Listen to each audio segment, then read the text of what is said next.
Hi friends, ఇప్పుడు ఈజీగా మురుకులు ఎలా చేయాలో చూపిస్తాను. ముందుగా కొద్దిగా ఫ్రై చేసుకొని ఒక కప్పు పుట్నాలు మెత్తగా పొడి చేసుకోవాలి. దీన్ని పిండి జల్లెడతోని జల్లించుకోవాలి.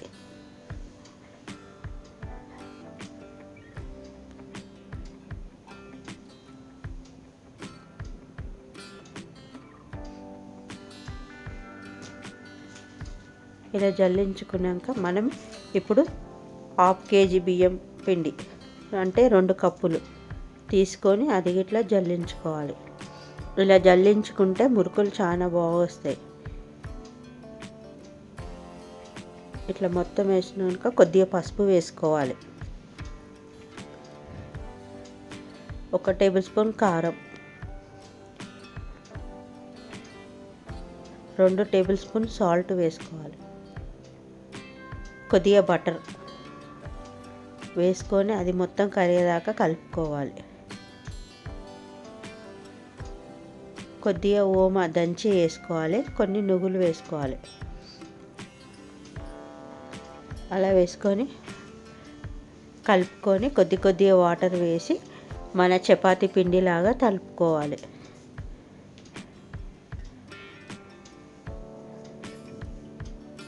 ఎంత బాగా కలుపుకుంటే అంత టేస్ట్ వస్తాయి మురుకులు.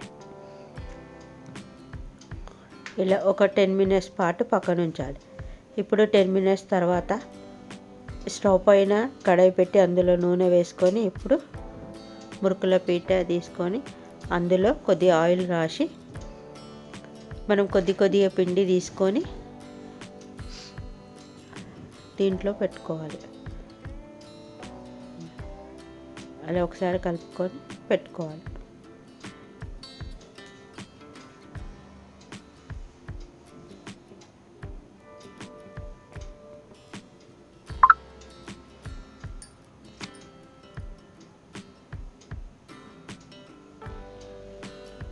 ఇలా పెట్టుకున్న తర్వాత నేనైతే ఒక పేపర్ పైన వేసుకుంటున్నాను. మీకు జల్లిగంట పైన కూడా వేసుకోవచ్చు, లేకుంటే ఇస్తరాకులో కూడా వేసుకోవచ్చు. ఇలా వేసుకుంటే ఏంటంటే కొంచెం ఈజీగా అయిపోతుంది.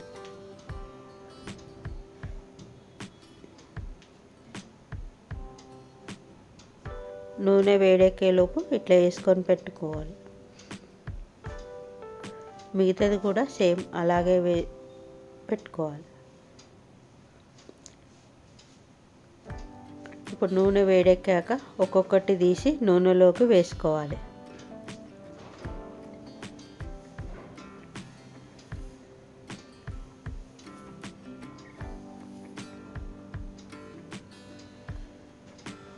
అవి కాలేలోపు మళ్ళీ మనం పేపర్లోకి వేసి పెట్టుకోవాలి.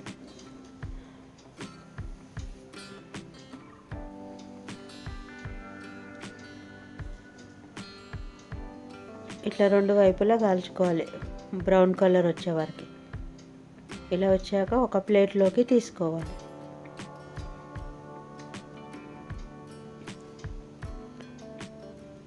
మిగతాయి కూడా అలాగే వేసుకోవాలి.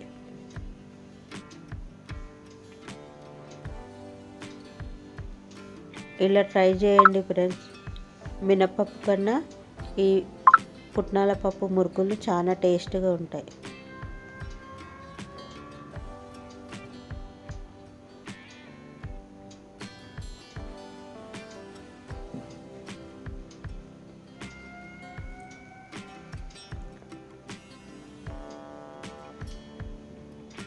టేస్ట్ మురుకులు ready. Thank you for watching this video guys, and please do like, share and subscribe to my channel, and happy Sankranti to all guys. Thank you for watching this video. Bye bye.